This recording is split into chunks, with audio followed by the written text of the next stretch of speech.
இந்த 2 விஷயத்துக்கு நமக்கு ஜஸ்டிஸ் கிடைக்க வேண்டி இருந்துச்சு. ஆனால் ஒரே ஒரு விஷயத்துக்கு மட்டும் தான் நமக்கு ஜஸ்டிஸ் கிடச்சிது. என்ன அப்படின்னு பார்த்தீங்கன்னா, கிரீஷ்மா ஷேரோன் கேஸில் கிரீஷ்மா அப்படின்றவங்க தன்னுடைய காதலனான ஷேரோனுக்கு பண்ணிட்டாங்க. அதுக்கு கேரளா கவர்மெண்ட் கிரீஷ்மாவுக்கு கொடுத்தாங்க. Super, great salute to Kerala government.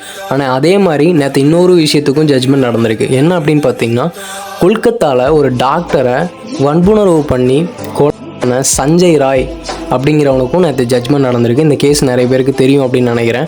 ஆனால் அந்த கொல்கத்தா டாக்டருக்கு ஜஸ்டிஸ் கிடைக்கல. ஏன்னு சொல்கிறேன் அப்படின்னு பார்த்தீங்கன்னா, சஞ்சய் ராய்க்கு கொடுக்கப்பட்ட தண்டனை என்னன்னு பார்த்தீங்கன்னா ஆயுள் தண்டனை தான் கொடுத்துருக்காங்க. நான் என்ன சொல்கிறேன் அப்படின்னு பார்த்தீங்கன்னா, இந்த மாதிரி வன்புணர்வு பண்ணி கொலைங்களுக்கு மரணம் கொடுத்தாங்க அப்படின்னா நம்ம வீட்டு பெண்களும் நாளைக்கு ரோட்டில் தைரியமாக நடந்து போகலாம் அப்படின்னு சொல்லி நினைக்கிறேன். கேரளாவில் கொலைக்கு கொடுக்குறாங்க. ஆனால் ஒரு பொண்ணை வன்புணர்வு பண்ணி அடித்து போனதுக்கு ஆயுள் தண்டனை அப்படிங்கிறது 10லையும் நினைக்கிறேன். Still waiting for justice.